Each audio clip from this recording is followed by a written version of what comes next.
everyone. Welcome to a very special episode on our podcast, What's Wrong With?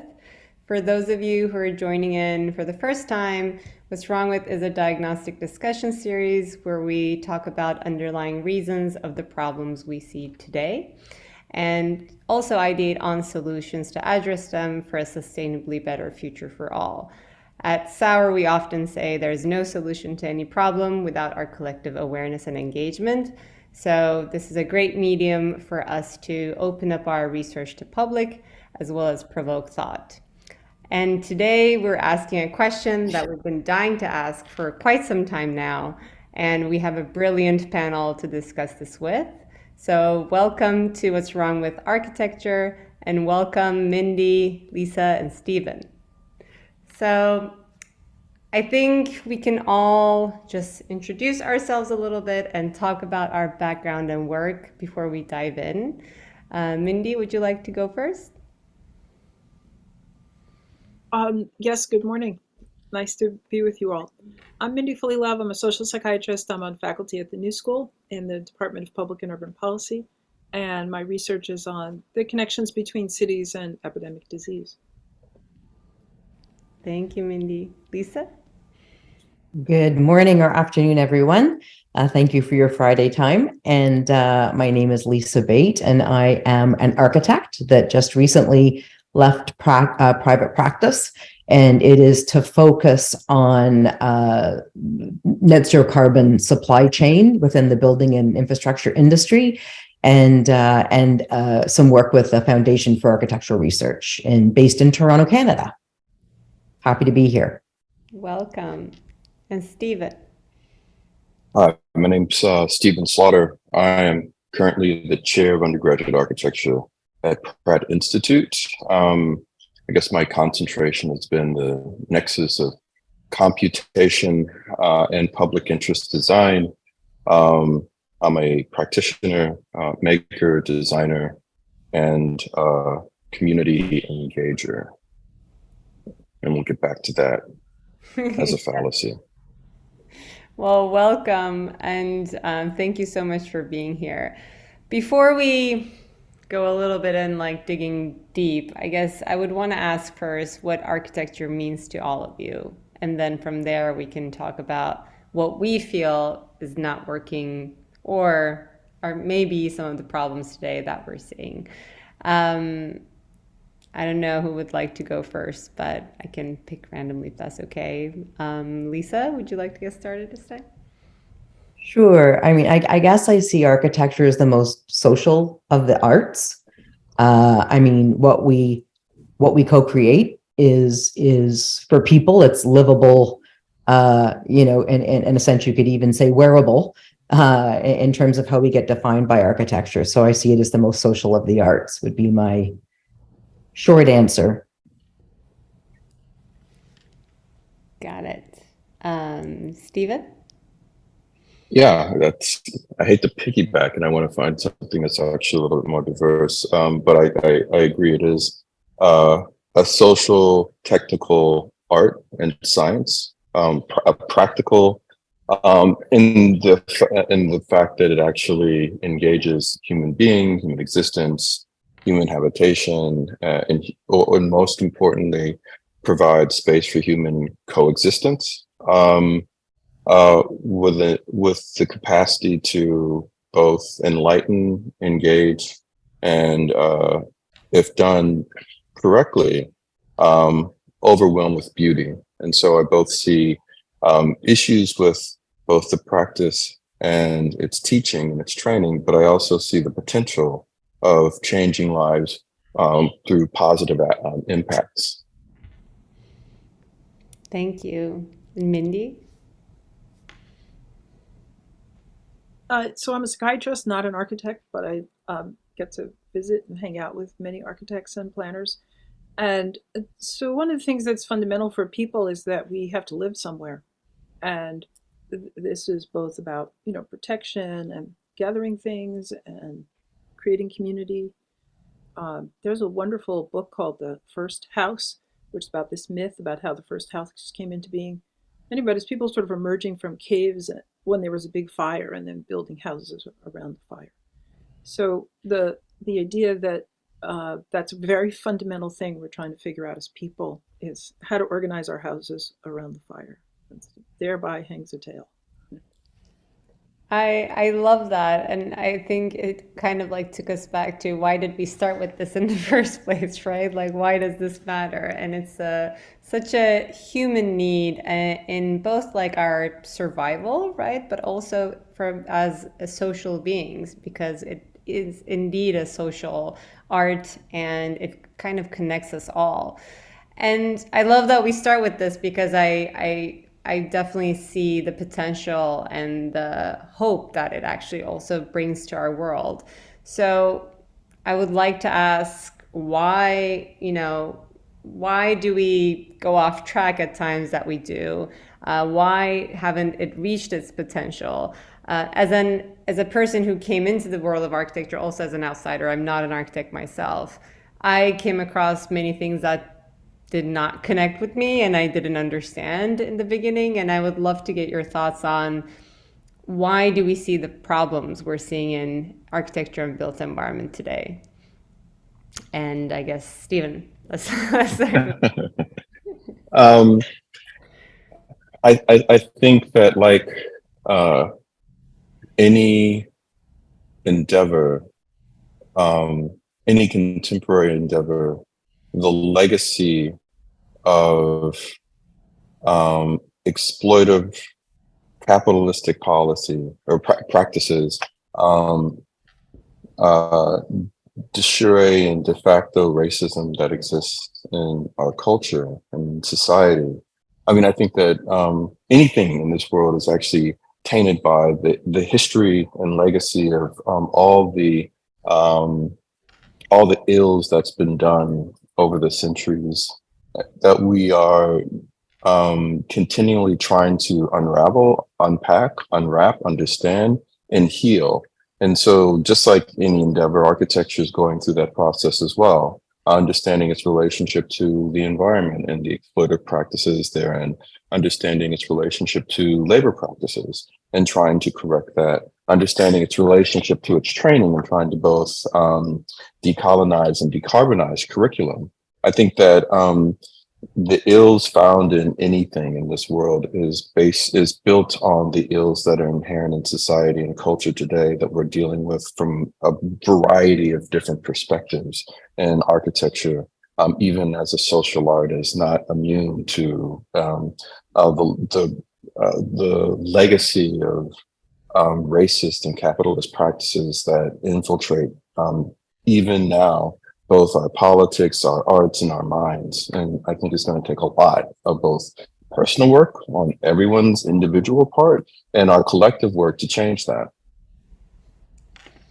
I love that. And you mentioned like decolonize and decarbonize curriculum, and it also like tells us like we kind of need to go to the beginning on how we even start learning about architecture, right? So I definitely want to come back to that more on later. Mindy? Didn't Stephen say it all? No. Neatly summed it up. So I work in medicine, and in my career, during the course of my career, I've seen massive changes. That I went into medicine because I loved my pediatrician, who had a solo practice. But by the time I became a psychiatrist, that had I was working in community mental health, which was terribly funded, and the patients were horribly abused. And we were sort of the vanguard of what managed care would do to all of medicine, which is put a lot of bureaucrats between the doctors and the patients and strip off a lot of profits and really distort the profession. And the whole sort of all the neoliberal tactics of management only made that worse, only really intensified. This recent report that healthcare companies have overcharged billions by saying patients were sicker than they were is just an example of the distortion, and that those are distortions in our society but they create the setting in which we as professionals work. So it's all, as Stephen said, it's all distorted. But I would like to raise another issue, which perhaps Lisa and Stephen have thought about, which is that it seems to me that the teaching of architecture really involves helping people understand how you take many different systems like electricity and water and concrete and make them work together. And that this kind of systems thinking is very unique to your profession, and because it also involves people, and that therefore there's a way in which you're at the cutting edge of ecosystems thinking, and that there's perhaps a meta profession, a meta architecture that where you to embrace could save us all, not to be too extreme. Yeah, and I guess I would say, building on that, Mindy, we as human beings have tremendous egos, and some of that, the disconnect that is inherent, the disconnect with environment until it becomes acute, or disconnect with communities until it becomes acute, and it is systemic and endemic. And we've lost a complete connection to planet, to many other people, to have empathy and compassion. And so I think it's kind of in our DNA, and Mindy, that's more your world, but it is something that always troubles me, that we have a hard time collaborating, and even within, it takes a group of people to design and build buildings, infrastructure, create everything else. There's still within that inherent tensions amongst the teammates in terms of engineering, architecture. It's collaborative, but there's always a tension. There's always a budget.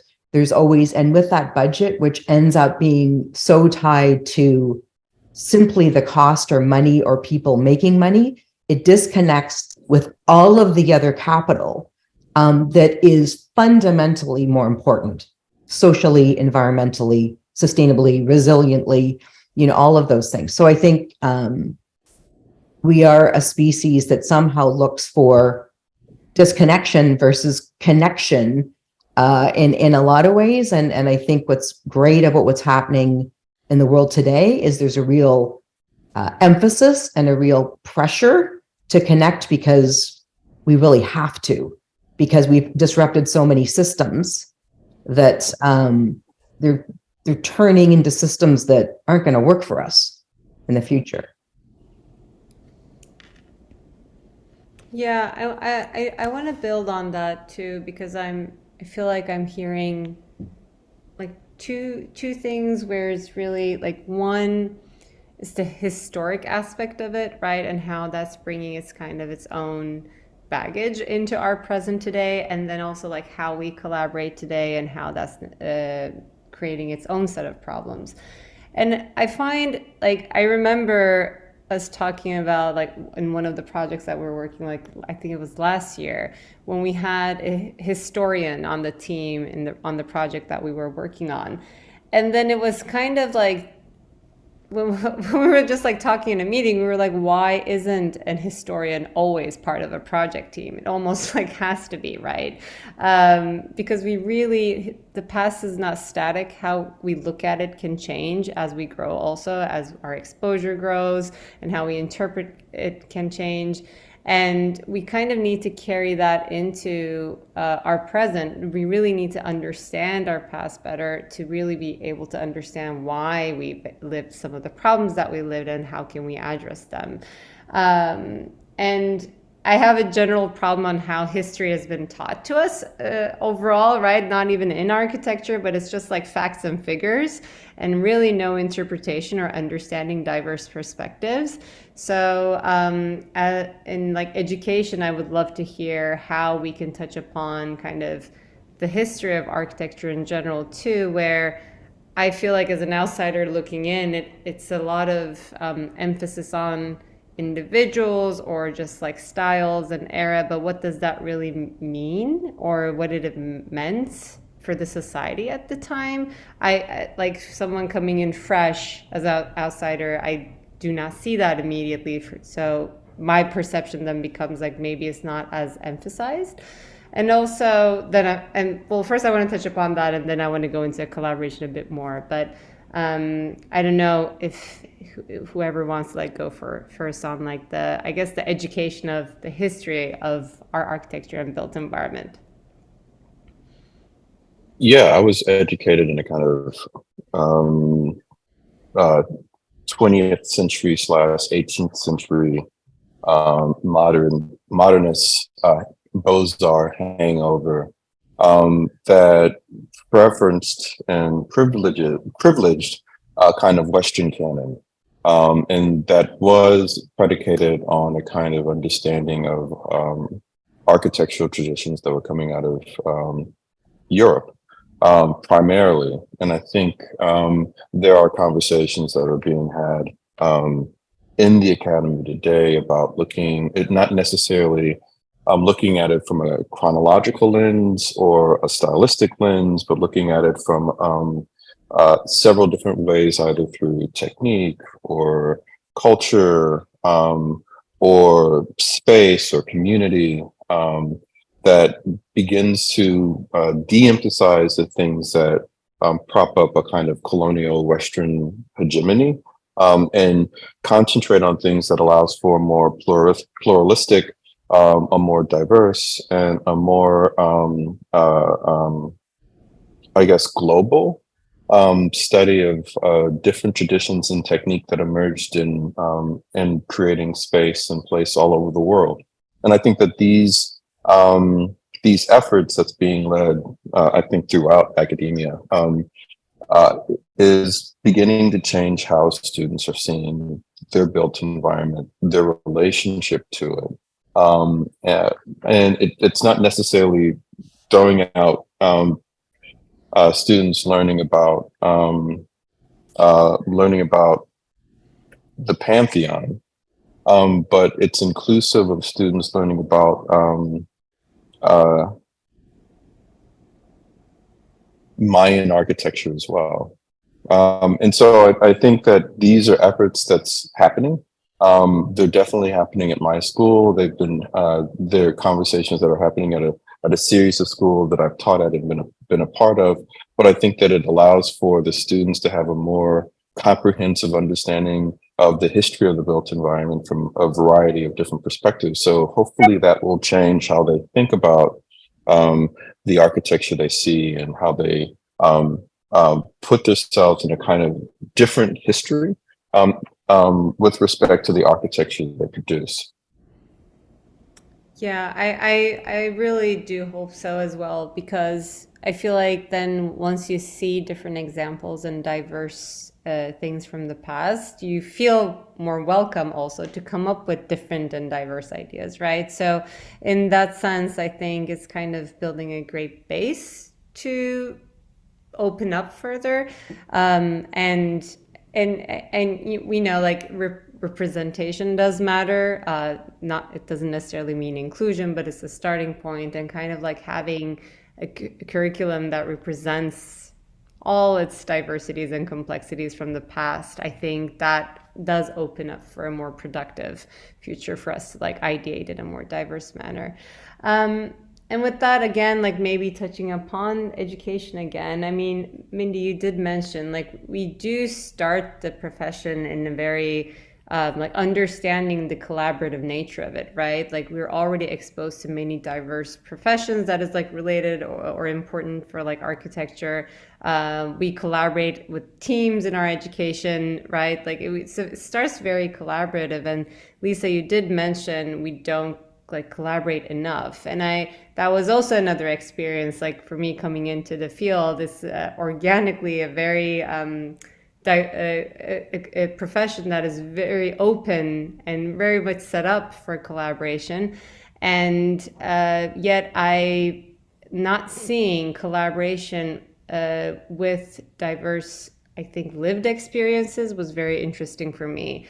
I think what we call in most of practice, collaboration is the need for like collaborating with an engineer or a consultant or contractor, but not necessarily bringing in the voices that we are really creating spaces for. And that lack of collaboration, I've seen, like when I talk about this a little bit and ask around, I get different reactions, right? Like either there's not enough budget, which I think budget, it became this like excuse element where for us to not really rethink how we can get around that budget, right? I think that's where the real creativity starts, and like how do you make it happen within a budget. Timeline is another one. We're the experts is another one, right? The idea of co-design for some reason, and maybe this is the ego you were talking about, but it is perceived that it's like diminishing the expertise. Like we are the architects, like why do we need to go ask them? And it's not necessarily asking, but I've seen that response too. So I would like to talk more on that, and maybe Mindy as a psychiatrist, I would love to start with you. Like, I think if we talk about any problem in the world, one of the solutions and the answer would be like, we need to collaborate better, right? Including architecture. So I would love to understand at an individual level, what might get in the way of that. And then we can talk about how the practice is set up, and then how does that get in the way of that?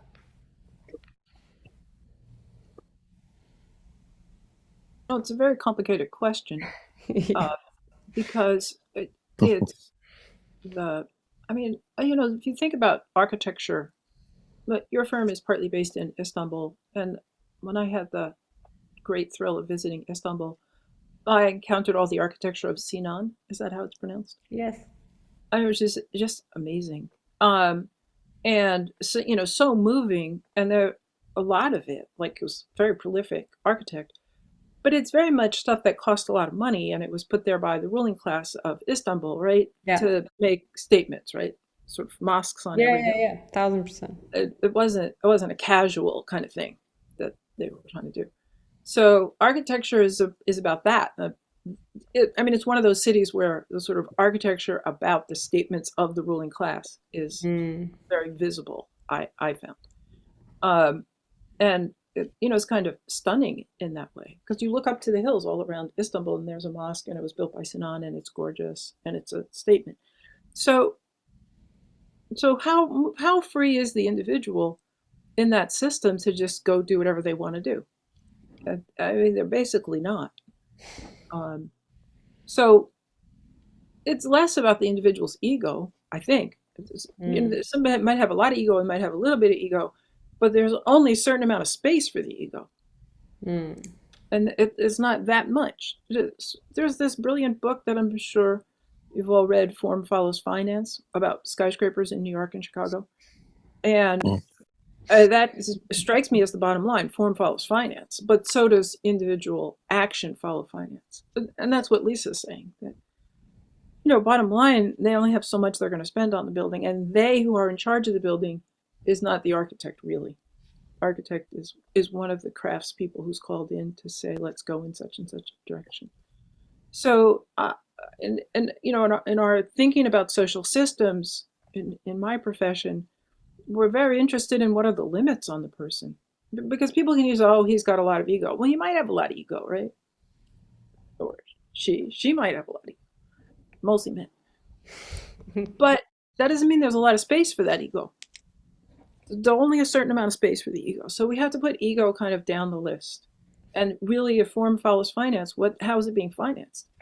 One of the critical things in our country, we're in a national housing shortage, and there is no money anywhere to fund the building of low-income housing.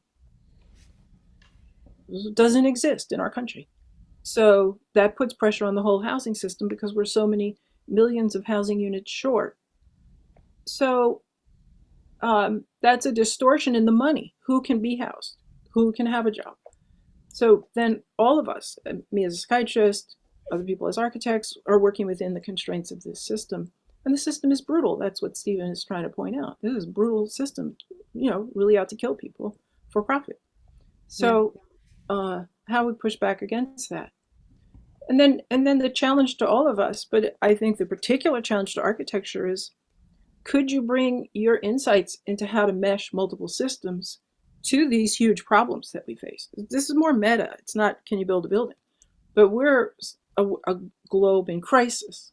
can you say, oh, this is how you think about it, and teach us how to think about it, which we don't know, but you might.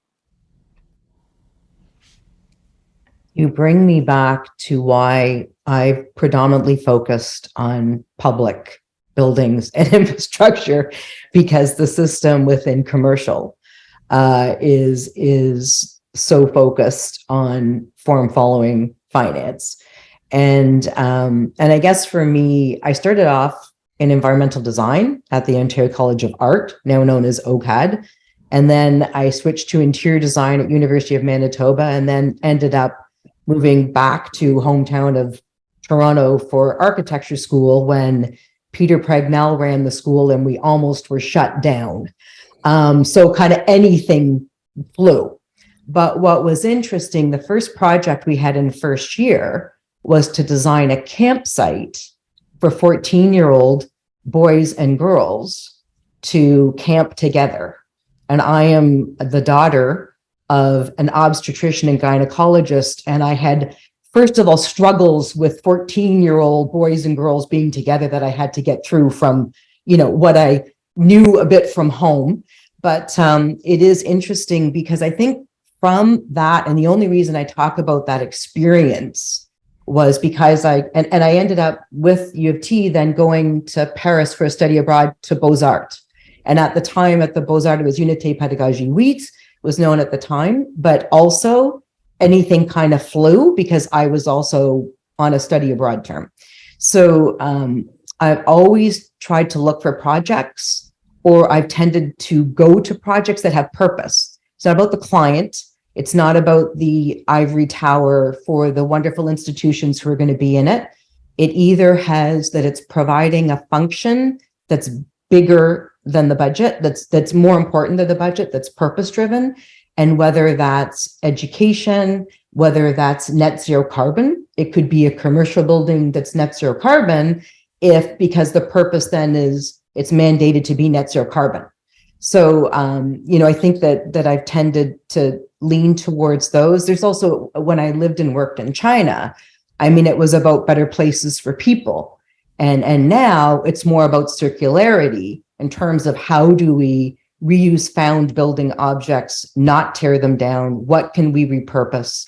And also, how do we get ingredients in buildings, building materials that are cyclical, so that, so I guess I tend to, it sounds funny, but I look for something that pulls my heart and my head to want to do that. And know, I've been on lots of projects where there's 23 consultants and 23 different disciplines. And it is because you need to solve a whole bunch of problems that go beyond just the technical aspects of the building.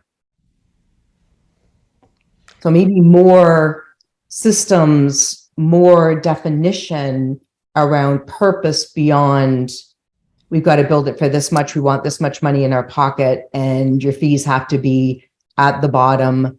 And, if you want to you think there's extra services that you're providing, you've got to prove it, 9 different ways and spend more time proving it than to just get the damn thing done, right? Like to focus. So I think,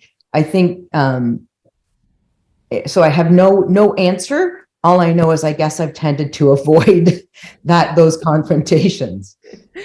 But it ties it up so well, and I'm going to come back to kind of, I guess, sustainability efforts to give an example. But I wanted to chime in because I think that there are because I think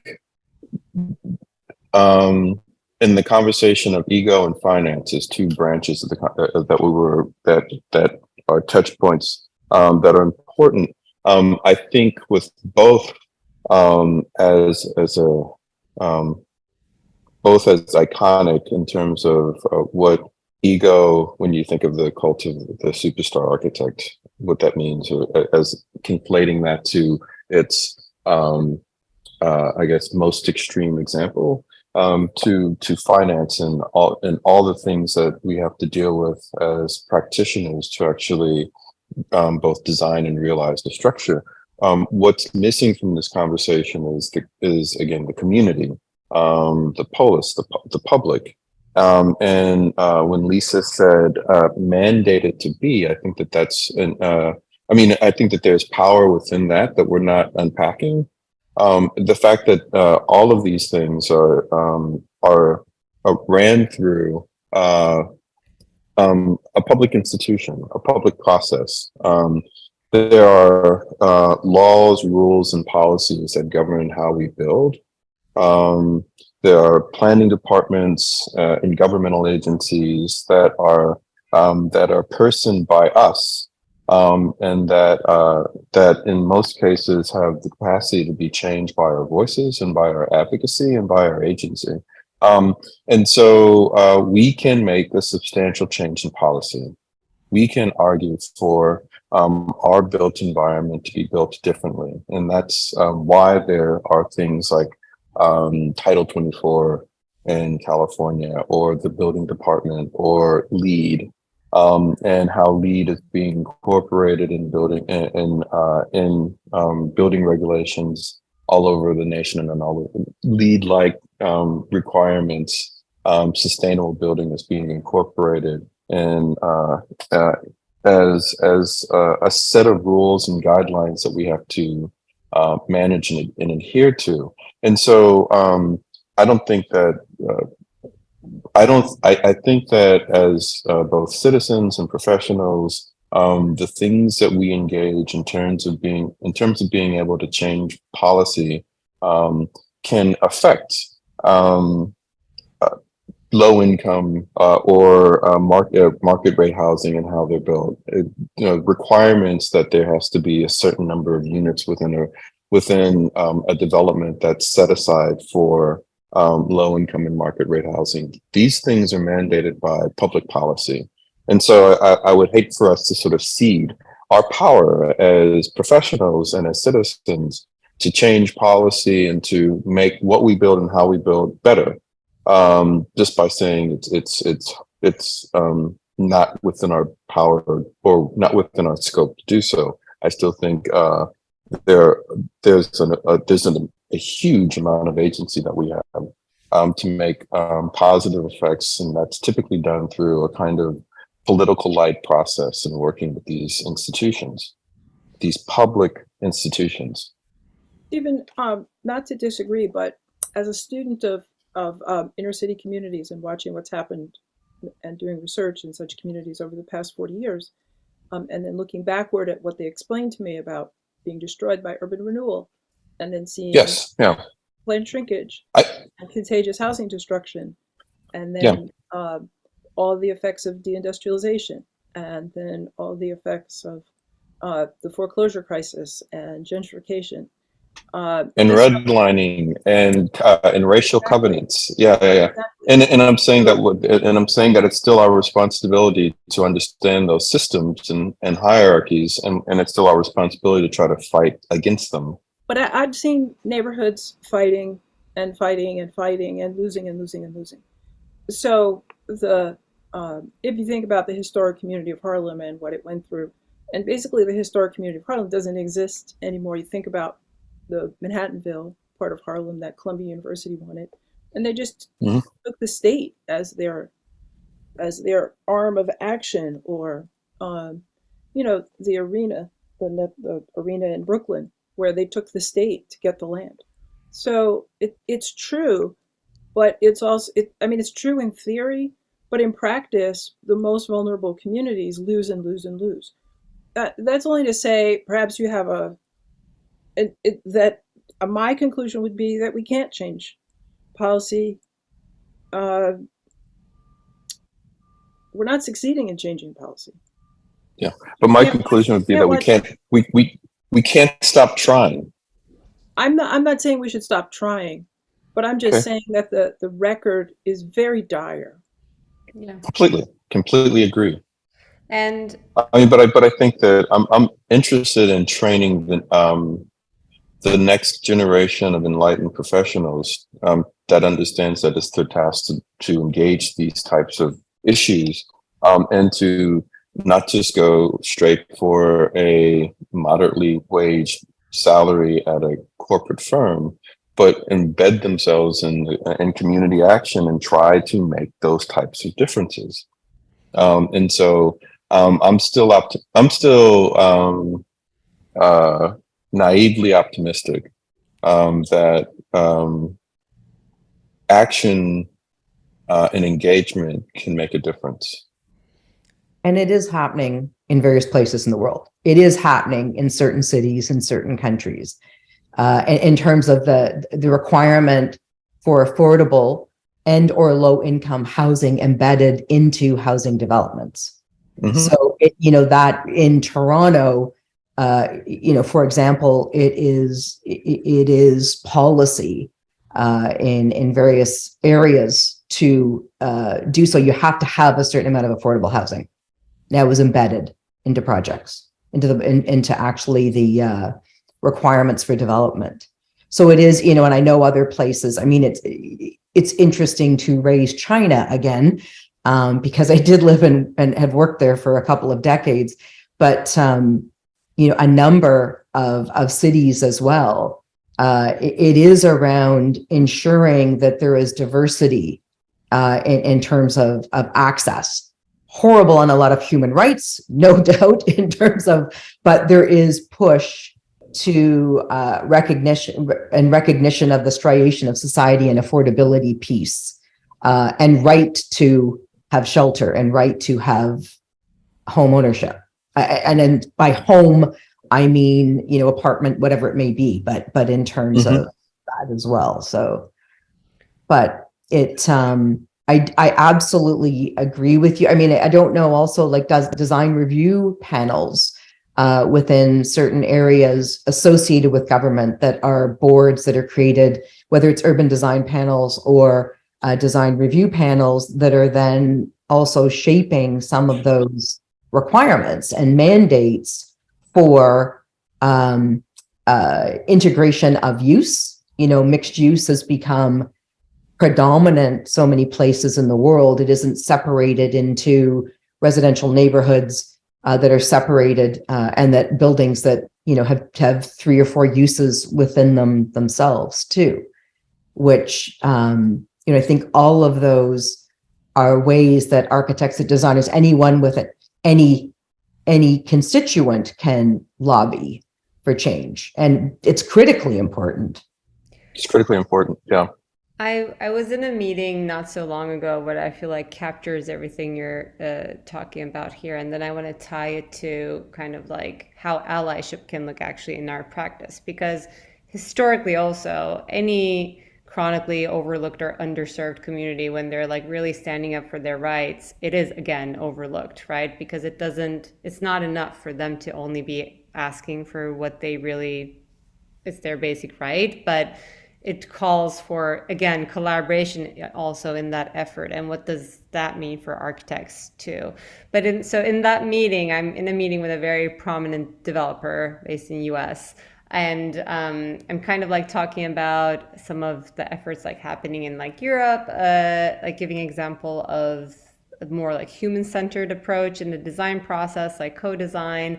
And the first reaction I get was like, that would never work in a capitalist country. So again, like but I want to dig in, right? Like I want to understand like why she thinks that way. So we're like continuing the conversation, and I'm talking about, again, community engagement, like again and again, like saying they should be involved in the process. And then she talked about like how they're not like really effective though, like those like community engagement moments. But I was puzzled because I know for a fact that like co-design is not practiced, right? So I'm like, well, what is your experience on community engagement? Like, why do you think so?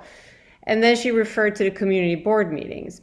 So her only experience of like what I was calling community engagement was having a community board meeting that is required. So, and it's designed in a horrible way that is not effective. And obviously there are these communities that have major distrust towards all the, finance or big institution world. So there's a lot of anger, right? But it's not a process that is designed to be actually include voices in a productive manner, right? So there's no real discussion. There's no ideation on things. There's just like complaints. So her experience of community engagement was just that. And it was a huge insight for me, because I get excited in the meeting, and I was like, oh, like how we explain community engagement to all these longtime developers who have not done this has to be different, because when we say community engagement, they think I'm referring to just a community board meeting. But it's actually about really engaging the community from the beginning and really weaving that into the process, right? And I think it actually is our responsibility as design studios and architects to kind of weave that into our process, and presenting that almost that there's no other option, right? I think budget will always be a constraint, like even when there's like infinite budget, there's never that infinite budget for the architect. So I think we need to really discuss, how do we bring in diverse lived experiences into our process as well, as naturally as we do with engineers and other consultants that are essential for the realization of a structure.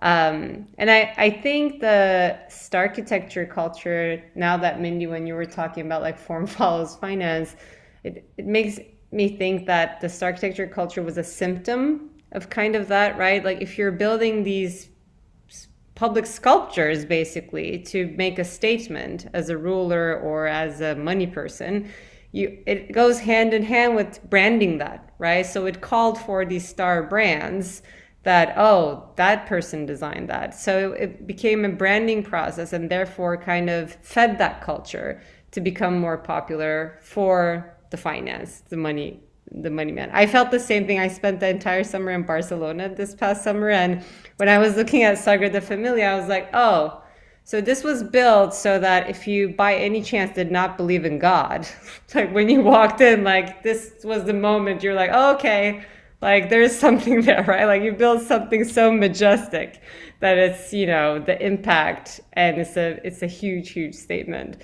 But in that sense, like going into how we approach the practice and how it can change. And I definitely agree, Stephen, like the bottom up push can drive more top down policy. And we kind of need that both like happening on an ongoing basis for it to really like stick. And in that meeting, that was like so disappointing, but also so insightful for me. I felt like, okay, if I was talking about sustainability 10 years ago with the same person, probably the reaction also would have been similar. But with all the regulations and laws that are changing today, and the tax incentives also coming in, right? Again, help on finance, the conversation of sustainability evolved, right? It's almost like a must-have for every developer now.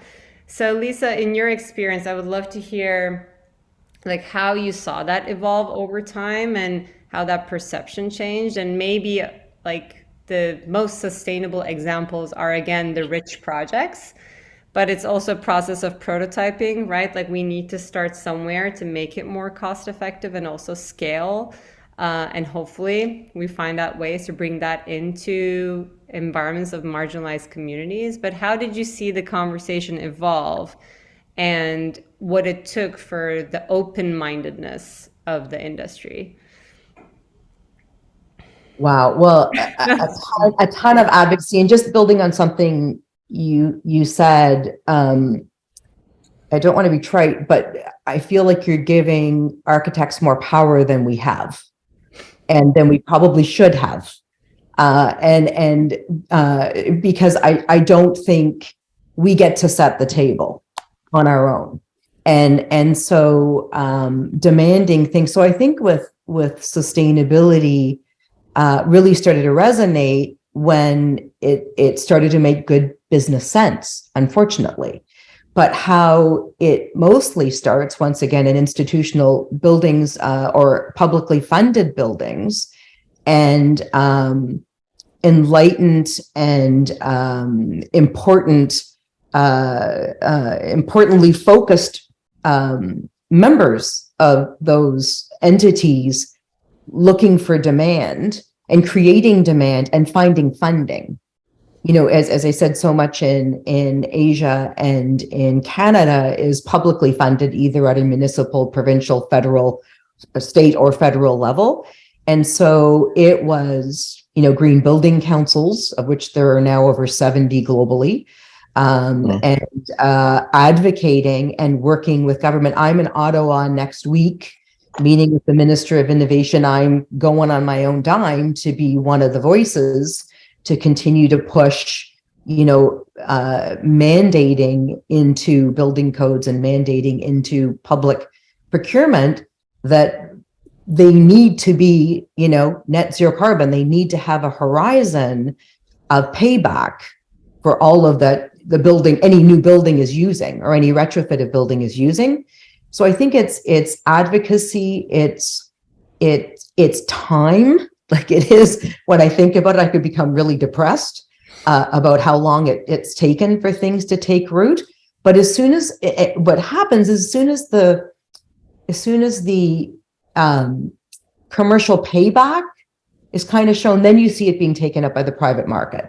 Mm-hmm. But public sector, are the ones, and I, would say even with affordable housing and social housing as well. And I hate to bring up the Grenfell Tower in England that occurred, but the optics on that then showed, that completely illustrated that the building wasn't built to spec, that fire stops were not put in, that it was a single-sided insulation that is no longer permissible. So it actually changed a horrible, horrendous tragedy. But from the study of that, no longer will public housing be built that way. It will not be allowed to not be built properly, and it will not be allowed to have subpar and fire starting and fire, spreading ingredients. So we evolve, we learn, we create more, we create demand, and I think that's how I sort of see the evolution of it. That we're getting smarter and we're more aware, and it'll be something else next that we haven't even thought about yet. And one other thing I would say too, in Canada, with reconciliation, with truth and reconciliation in Canada, every project now pretty much has an Indigenous architect, an Indigenous architecture firm as part of the group. It's just become part of the group. Right. Happened. Look how long that took. Right. So. But what I'm hearing also is then the public projects in the city or buildings, like they need to set a benchmark for the private market in how, inclusion could look like, how sustainability could look like. And of course, really regulations help, policy helps, but we can't wait for that either, because look how long that took. Right? Yeah. So really pushing for that, advocating in however we can in our own capacity, right? I think everybody has the power and the agency to be able to do that. But obviously the means that we can do it may not be the same as another one, but there's always something we can do, or we can raise in the process. So I think in that sense, really looking into that we can't really address any of these issues without collaboration. So looking at collaboration with that lens, that's essentially a survival mechanism at this point in the world we live in today. And really consider also allyship, right? And how does that look in our profession? What can we do in that sense? I think in any industry or field, being silent and not acting is hurting as much as anything else, really. So what can we change about that in our own profession and how we run our own practices, or how we practice, or how we speak up in a firm, really being open to do that. I think feeling that power in order to also do that bottom up kind of push and demand for the policy. I'm going to be mindful of our time. I want to pick up on a few, maybe one or two questions that are coming up in Q&A. And let's see, can AI somehow speed up the processes, not just for design, but also for sustainable efforts or construction? Any thoughts on that? How can tech serve us better to really address some of the inefficiencies and have us focus on maybe what's more important? Tech, yes. AI, not yet. I think AI is an emerging technology in the design field. There are more, if let's say, from generative adversarial networks on one end that's more image based, and there is some aspect of three-dimensional experimentation to Fusion 360 as a Autodesk product that has there's a plugin that's an AI plugin that sort of crowdsources solutions. There are many different ways that AI is engaging the design profession, but I don't think it's ready for prime time quite yet. But tech, innovative techniques that involve computation and manufacturing and fabrication is already revolutionizing how the speed at which large scale projects are designed and brought to fruition. And so I think that technology is being used to augment the costs, both costs in terms of construction and material, ideas of sustainability, and costs in terms of design and coordination. But AI, I don't think that it's a technology.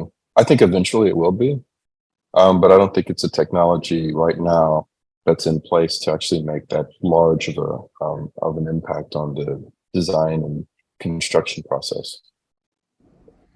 We ran some wording with AI to see what type of event graphics it might bring up for What's Wrong with Architecture. And it was funny when we put like people, architecture, those words together, the outcomes were like really not that inspiring. So you're kind of like, maybe this is like AI telling us there's not enough like also material for it to look up on to train itself on this. So that was an insight in itself. I do want to be mindful of our time. So I do want to ask my last question on, for anyone who wants to make progress in this field, right? What would be your advice to them? And this can be a new graduate, this can be someone already practicing, this can be someone practicing or changing how they're going to practice things, right? What would be your advice? I'll go really quickly. I would advise them to not just look at the big blown up fancy pants architecture firms, both corporate firms that they would go to, or the storied firms that's in social media and in our purview. I think that it's more interesting and probably more essential to look at alternative practices, to look at new practices, new ways of engaging the community and the built environment and design, and new ways of usurping technology to expedite processes. And so I would encourage students to not just look at traditional practice as a model, but seek out the types of new practices they think they actually and become the types of new practices they want to see exist in the world. Beautiful. Yes, I would add everything Stephen just said was perfect. And the only thing I would add to that is to be a lifelong learner. To set yourself up to be a lifelong learner. And if you, because architecture is not stagnant, community is not stagnant, society is not stagnant, and we evolve. And I think it's about being consistently in the mindset of being a learner. And technology is not stagnant. Yeah, and my lifelong learning in technology still gives me some trouble, as I didn't turn off one of my emails that I apologize for the couple of dings that have come through, but yes. I was thinking about BIM. Sorry, 1 second, Mindy. I was thinking you're talking about when BIM first came in, and you had the Starchitect or the elder statesperson who was the designer or whatever, and they had to trust the younger folks that knew the technology, and then also had to trust, architects had to trust engineers being in the same model. And so I think, with BIM and 360 and other platforms where everyone's in the same model and remotely, through technology, has changed the playing field, so to speak. Because different skills, once again, collaboration, because those that don't know three-dimensional or don't know technology teamed with those, especially, 10, 20 years ago, it started to flip it. Sorry, Mindy. Oh, no, very important. The thing I'd like to add is I've served on the board of the American Institute of Architects as a public member. And one of the fun things in that is that you get to vote for the gold medalist. So I got to vote for Julia Morgan, obviously retrospectively, to get the gold medal. But one of the most exciting presentations I ever heard when I was on the board was from Ed Mesrizi, who founded Architecture 2030 Challenge, which is to build green buildings, an extraordinary project. And he then won the gold medal, but not for buildings in the classic sense that Julia Morgan did, but for how to build buildings. And again, this thing that impresses me so much about architecture training is that it teaches people how to think in these multiple systems. And that's quite the crisis of these times. So I think people should not be afraid to be quite meta with their skills. I think Ed Mesrizi is a role model for our time. I love that. As someone who came into the field as an outsider and have in our team many diverse backgrounds, I feel like that also makes just our work more fun. Really having those differences and experiences and backgrounds and conversations. And I really hope that that kind of foundation we take in our education kind of resonates into our practice and really opens us up to more collaboration, and hope the tech becomes an enabler in that collaboration. And I think it's when we, especially if you have a systems view, sometimes it also becomes paralyzing, right? Like you see all the problems and sometimes what do I even do at this state? And it can make us feel like we can't really change anything, but we can, Stephen, also to your point, and right, it really takes our own mindset to approach things differently, and really resonate that into our teams, into our projects, advocating, knowing that, maybe 50 people won't hear you, but maybe the 51st person will really respond well, and setting that case example to set successful benchmarks. I think that's what we can all do. We can recognize that 1 is greater than 0 and we can start somewhere. And we really just need to collaborate together to be able to do that. And really kind of maybe we can all, after this conversation, reflect back on how we collaborate today and kind of think about how might we collaborate better all together to really address all these global problems. But thank you so much. I feel like, and whenever we have these conversations, we're just scratching the surface because this could be an entire day conversation. But thank you so much for at least provoking thought a little bit, reflecting back and looking into some of these things, and all these also references we will mention in the episode description. Some of these books that you've also brought up, I think we really want people to kind of reflect back and dig in a little bit deeper and see really maybe renovate a little bit on how we practice things. But thank you. This was great. Thank you so much for your time. Thank you.